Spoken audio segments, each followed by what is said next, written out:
At narito naman ang mainit na balita mula sa mundo ng politika. Napahiya umano si Senadora Risa Hontiveros matapos ibasura ng Estados Unidos ang mga kasong kinakaharap ni Pastor Apollo Kibuloy. Ang hindi inaasahang desisyong ito ay kinagulat ng marami, lalo na ni Hontiveros na kilalang kritiko ni Kibuloy. Matatanda ang matagal nang nakabindi ng mga kaso ni Pastor Kibuloy sa Amerika kung saan siya ay nahaharap sa iba't ibang akusasyon kabilang ang human trafficking at iba pang malalang paratang. Subalit, sa kabila ng bigat ng mga kasong ito, nagdesisyon ng Korte ng Amerika na ibasura ang mga ito sa hindi pa malinaw na kadahilanan. Agad na nagpahayag ng matinding pagkadismaya si Senadora Hontiveros matapos lumabas ang balita. Ayon sa mga ulat, galit na galit ang senadora at hindi na napigilan ang kanyang emosyon. Ipinahayag niya na ito ay isang malaking kabiguan sa mga biktima ng pang-aabuso at isang pagsubok sa integridad ng hustisya. Sa kanyang pahayag, sinabi ni Hontiveros na nakaramdam siya ng pagkabigo para sa mga inaasahang maabot ng hustisya. Ayon sa kanya, ang desisyon ng Amerika ay tila isang uri ng kawalan ng hustisya para sa mga naghahangad ng katarungan laban kay Kibuloy. Aniya, hindi dapat tumigil ang laban para sa mga biktima. Subalit, sa kabila ng galit ni Hontiveros, mayroon ding mga sektor na nagpahayag ng kasiyahan sa desisyon ng Amerika, kabilang na ang mga taga-suporta ni Pastor Kibuloy. Ayon sa kanila, ang pagbabasura ng kaso ay isang patunay na walang matibay na ebidensya laban sa pastor at karapat-dapat lamang itong maisantabi. Patuloy pa rin ang pagtatalo at diskusyon ukol sa desisyong ito at inaasahang maglalabas pa ng karagdagang mga detalye ang pamahalaan ng Amerika kaugnay ng kaso ni Kibuloy. Sa kabila nito, sinabi ni Hontiveros na hindi siya titigil sa paghahanap ng hustisya para sa mga biktima at patuloy niyang gagamitin ang kanyang plataforma para sa kanilang mga karapatan. At heto nga mga balitang ating pagkakatutukan. At kung bago ka pa lamang sa aking channel, ay huwag kakalimutang mag-like, share and subscribe para updated ka sa aming mga bagong balita dito sa Tatak Pinas.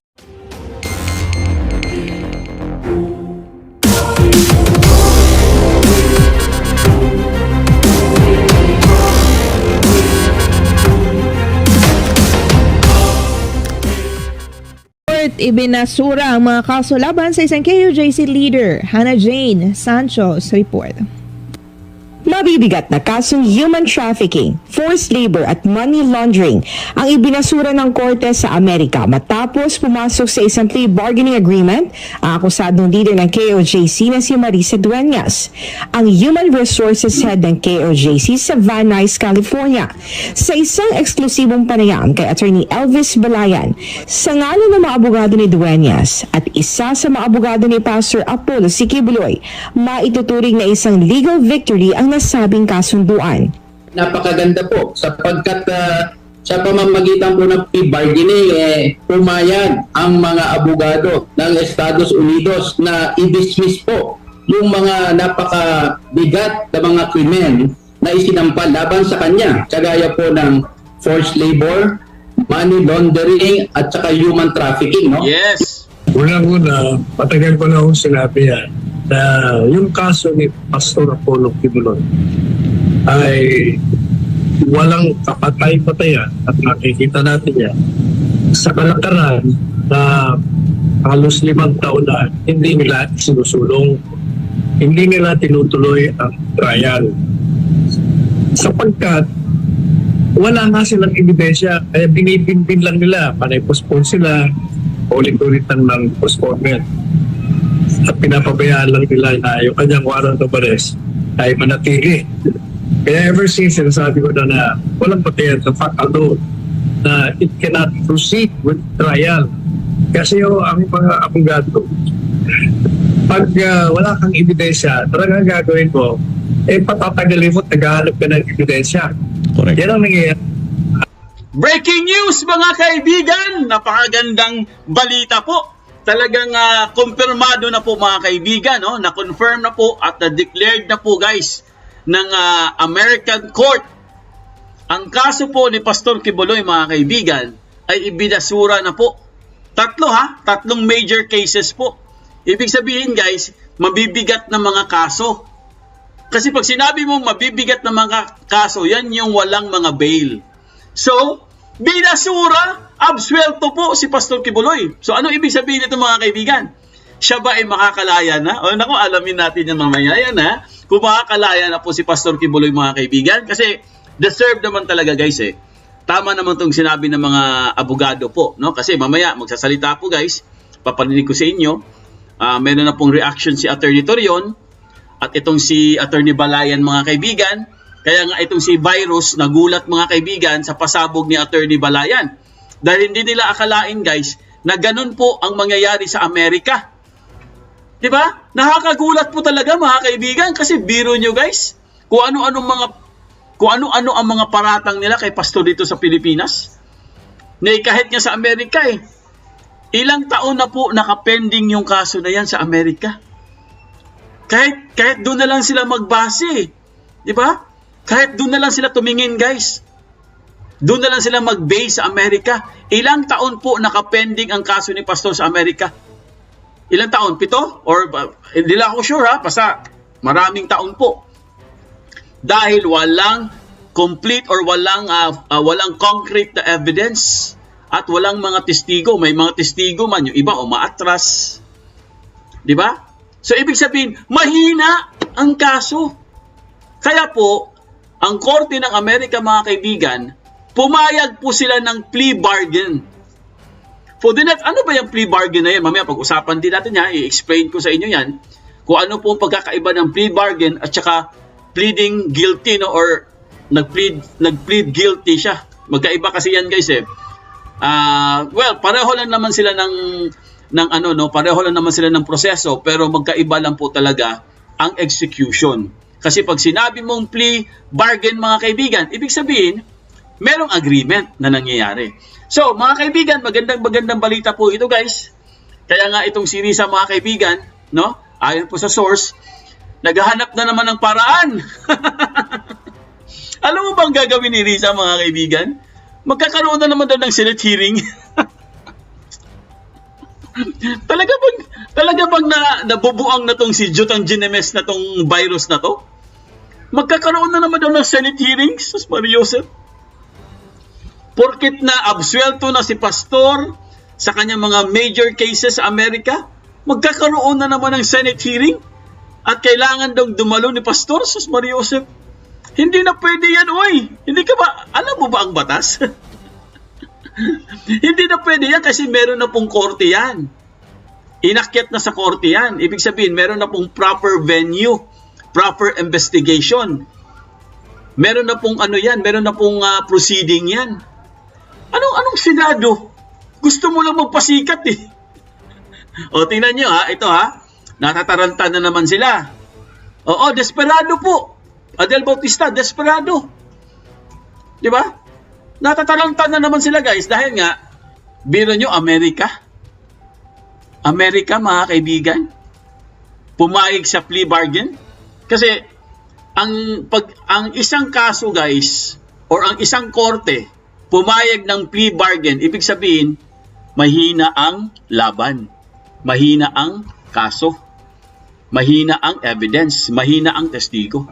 Kasi pumayag eh. Common sense yan eh. O, diba? So, mamaya pag-uusapan natin ako, exciting po to guys kung anong mangyayari. itong desperadang Risa tsaka Lisa. Eh, syempre guys, no, pag na-absuelto po si pastor mga kaibigan, at marirelease po siya, no? At makalaya po siya, guys. Naku, lagot kayong lahat. May iiyak dyan. Ha? Di ba?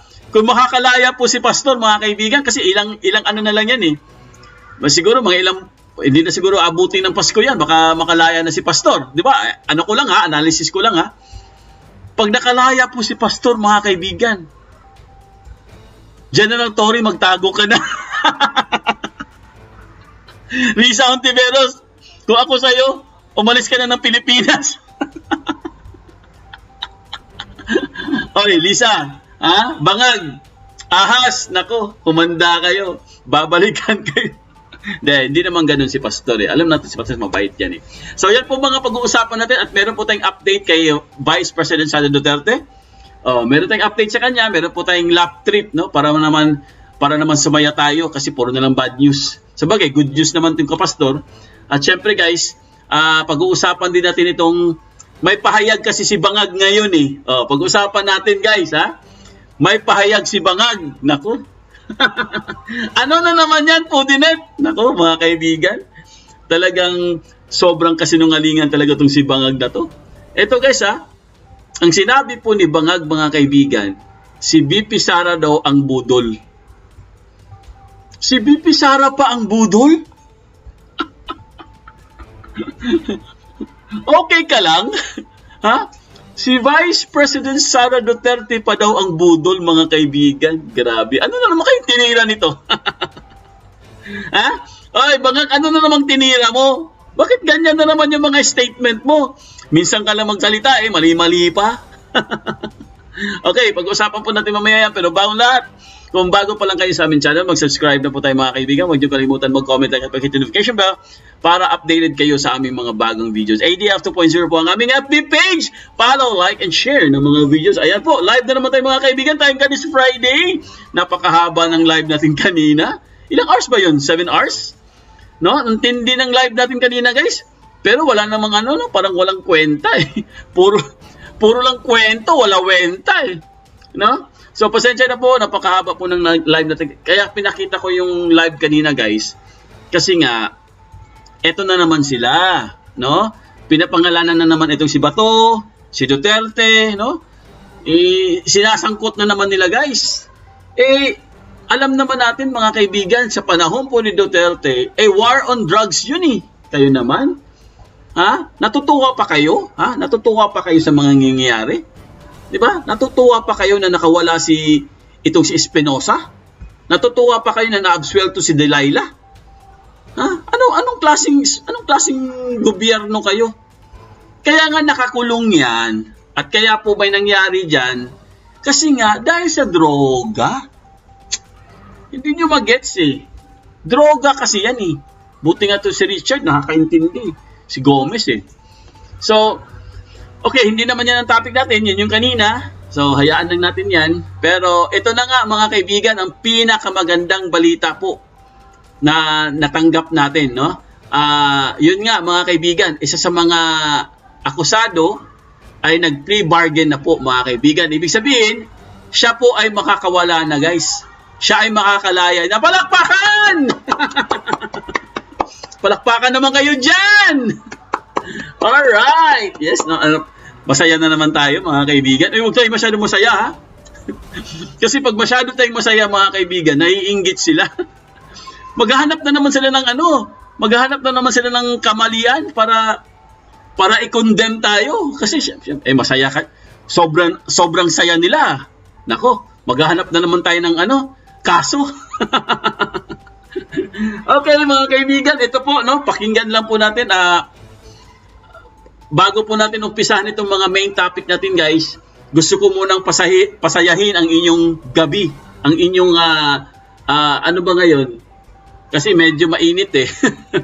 Gusto kong sumaya ang inyong gabi mga kaibigan, no? Panoorin muna natin guys ang ating mahal na Vice President. Meron po siyang update, no? Ito po ay lap trip lang to mga kaibigan ha. Kaya ko po ito ipapakita sa inyo guys dahil po meron pong sinasabi itong si Bangag. Ha? Meron pong sinasabi si Bangag. Sus, grabe ka talaga Bangag oh. Bangag nga bangag eh. Bangag nga, di ba? Kaya nga bangag eh. Ito ba mga kaibigan? Sige, panoorin muna natin to guys. Para pang lang, no? Pang opening lang natin mga kaibigan. Okay? Wait lang ha, i-play lang natin mga kaibigan. Ito po, Vice President Sara Duterte. Manggagamit. Sa mga mangga, gamit para sa lahat. Mga manggagamit.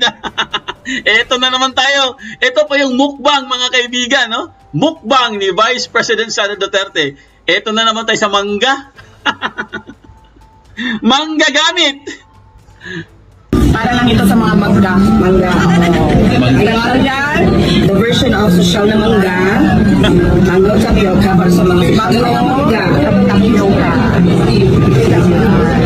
Kain-kain. Kain kayo.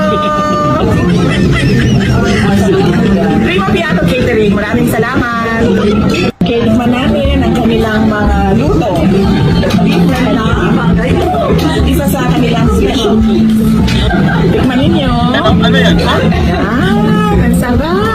saya-saya ni Bibi Sara, no? Okay, next. I-edit mo na lang. Patawa talaga siya, no? Next! Paborito ko. Kaya ito na dito ngayong hapon na ito dahil ito ang paborito ko na humba. Naku, humba. In English, mataba. Yan. So, tikman niyo. Humba, humba. Baka high blood. Pero okay lang kasi masarap. Yeah. And next ay one of their specialties. Yes. Lumpia Shanghai. Oh, lumpia Shanghai, sarap. Yan. Yan. Okay, next. Edit mo na lang. Edit mo na lang. Saya-saya, no? Another favorite. Ito talaga. Na-order ko lagi. Every Christmas. Order kami ng 2 tray na chicken croquettes. Masarap. Chickeny, cheesy croquettes. Very chickeny. Yan. And next, reveal na ito. Reveal. Dahil naubos na ang first tray na creamy spaghetti. Patawa talaga. Of course, mawawala. Pinaka-special sa lahat. Yes. Of course, rice is life. Walang makakatalo. Ayan po mga kaibigan, pinasaya ko lang kayo guys, no? Pinakita ko lang yung mukbang ni BP Sara. Puro talaga, kwela talaga si BP Sara, no? Meron pa nga siya isang video guys, yung trapo day, no? Yung LB daw yung trapo nila. Tawang-tawa talaga ako dun, grabe. Tapos meron pa siyang video yung sa mangga, no? O ito, mangga na naman. Mangga gamit. Okay, tingnan nyo naman guys, no? Tingnan nyo yung aura. Okay? Kaya ako pinapakita sa inyo para makita po ng mga dugyot vloggers, no? Mga ensaymada vloggers na despite po sa mga nangyayari sa mga Duterte mga kaibigan, kasi alam naman natin kinakastigo po sila ngayon, di ba? Tingnan nyo naman guys, napakasaya po ni BP Sara. Ganyan po ang kanyang aura. Positive lang po guys, no? Always palagi niyang iniisip yung positive vibes araw-araw po mga kaibigan. Hindi po siya nagpapa-apekto guys, kasi ang sinasabi palagi ni BP Sara mga kaibigan, magtrabaho lang po tayo. Magsilbi, no? Mag-ano sa mga kababayan natin na mga nangangailangan. Kasi po ang Vice President guys, or ang Office of the Vice President, meron kasi silang mandato mga kaibigan na kailangan po nilang sundin yun. Kaya nga yung budget, importante yan eh. Pero anong ginagawa nila ngayon, di ba? Hindi pa tapos yung budget na yan, no? Ayaw ko kailan matatapos yan. Pero okay lang yan. Dahil nakita naman natin si BP Sara guys, na napakasaya po niya, no? Ngayon mga kaibigan, ito po ang problema dyan. Ito po ang balita kanina. Dahil may lumabas po na post guys na galing po kay Bangag at meron po siyang sinasabi. Meron siyang sinasabi patungkol po kay BP Sara mga kaibigan. Di ba? Ay kaya nga pinapakita ko sa itong video na to kasi itong kabaliktaran kasi ang nangyari kay Bangag eh. Tsaka kay Ahas. Hindi sila magkasundo, palagi sila nag-aaway, malungkot sila, hindi sila masaya. Kahit hawak na nila ang kapangyarihan, ang pinakamataas na pwesto sa bayan, sa Pilipinas, hindi pa rin sila masaya. At araw-araw silang kinukundina ng mga tao. See? Nakita niyo yung kabaliktaran guys? Si BP Sara, tinan nyo. Kahit anong paratang sa kanya, CIF, di ba? Pinagtulungan siya sa kanyang confidential funds, ayaw siya bigyan ng budget. Pinagtulungan siya dun sa DepEd. Di ba?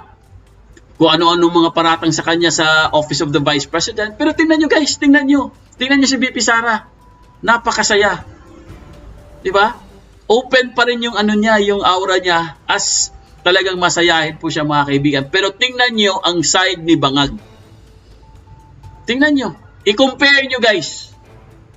Napakalayo po mga kaibigan. Isa lang ibig sabihin yan. Ang karma, di magsaba. Ang gaba, di magsaba. Ibig sabihin, nakakarma na sila. Ginagabaan na sila guys. Gaba na yan eh. Gaba na sila ba? Bakit?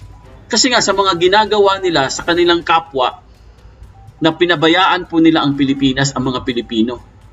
At syempre, kinakalaban nila ang mga Duterte, wala silang utang na loob dahil ang mga Duterte po ang nagpanalo sa kanila.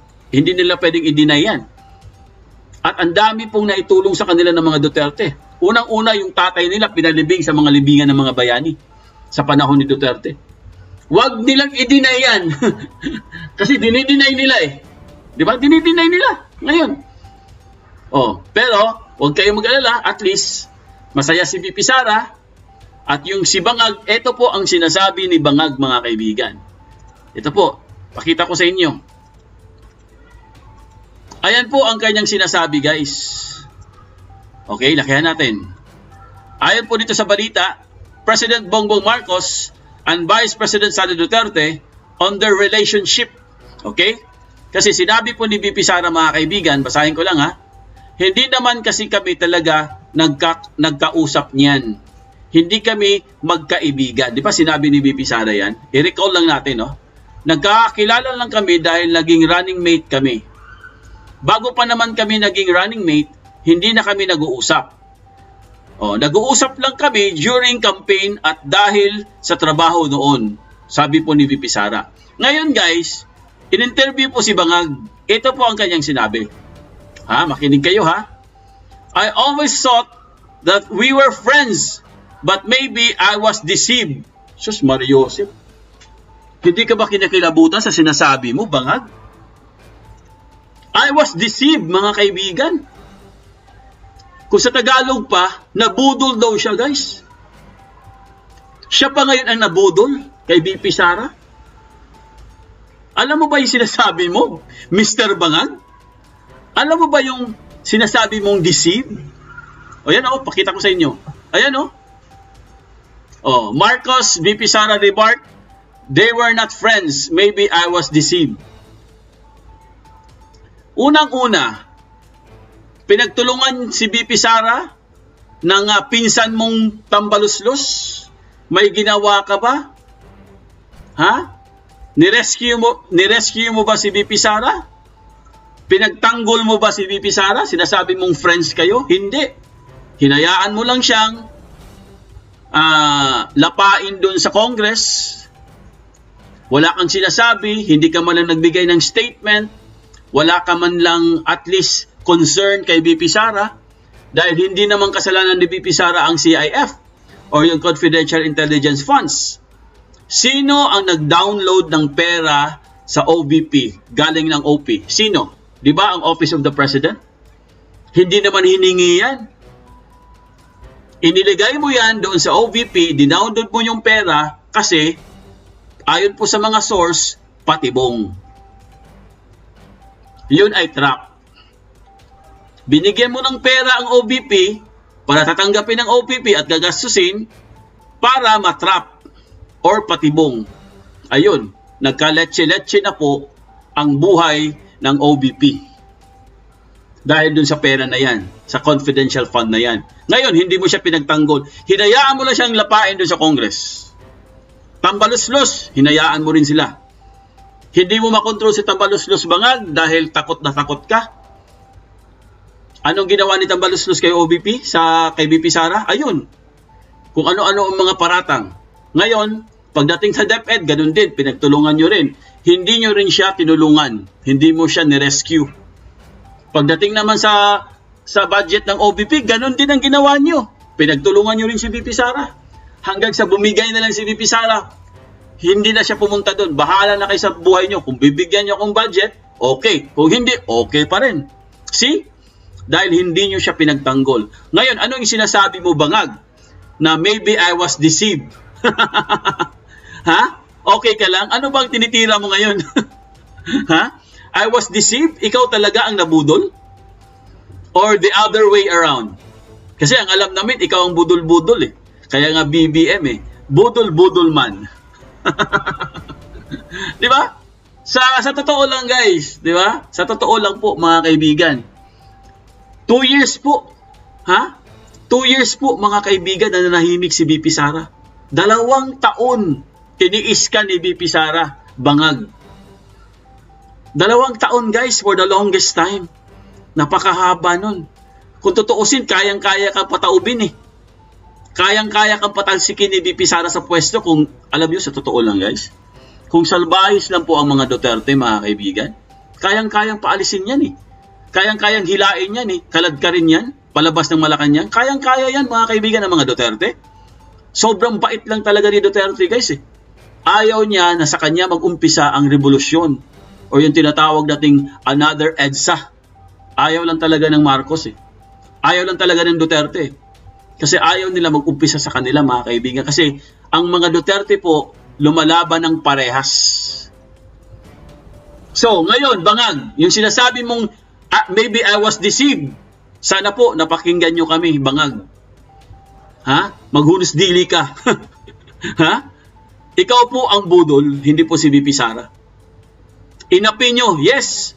Annalyn Blas, inapi mo ang taong tumutulong sa'yo, pero may katapusan din. See?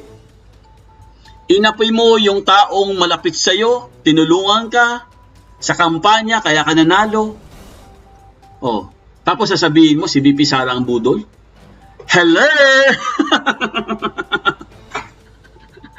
Jesus Mariosep. Kayo ang budol. Kasama yung ano mo, yung ahas mong asawa. Yan, ahas mong asawa eh. Ahas yan. Tapos may tambalus-lus ka pa. Di ba? Yan ang mahirap sa kanila eh, no? Ang hilig nilang bumaliktad eh, no? Binabaliktad nilang story. Mahilig talaga sila sa ganun, guys. Binabaliktad nilang story. Kasi, yung 2 years po ni VP Sara na nahinig siya, guys. Di ba? Gusto nating lumaban si VP Sara pero ayaw niyang magsalita.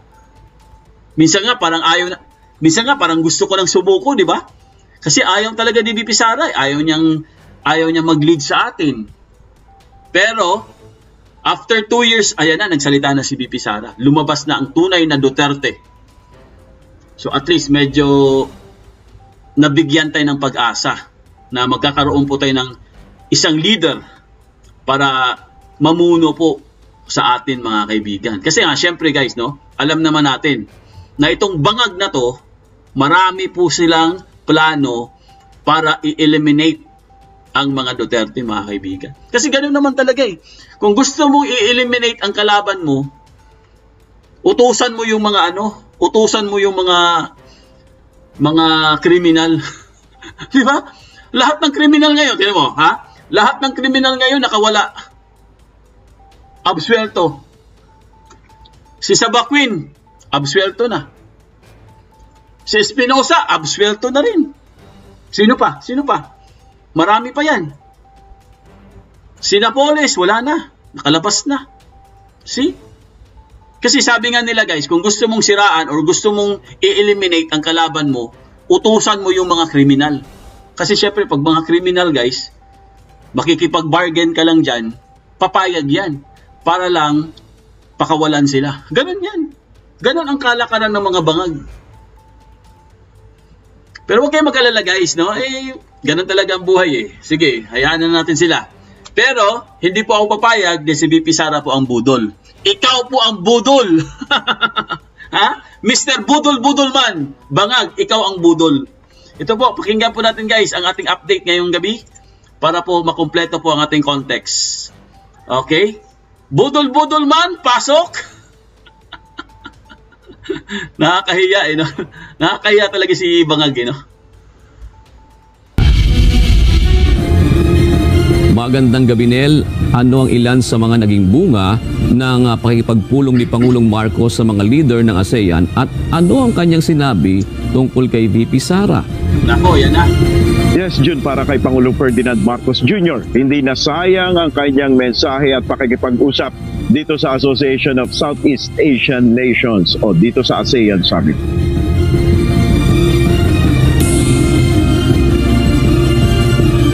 Sa press briefing ng Pangulo bago matapos ang ASEAN Summit, sinabi niya na may mga bansang nag-alok ng tulong sa Pilipinas ukol sa mga kinakaharap na hamon nito, kabilang narito ang patuloy na pambubuli ng Beijing sa West Philippine Sea. It is always very useful because at some point there are many offers of help, and they say if that is the problem, maybe we could do this. Maybe we could. Maybe our country can send vessels.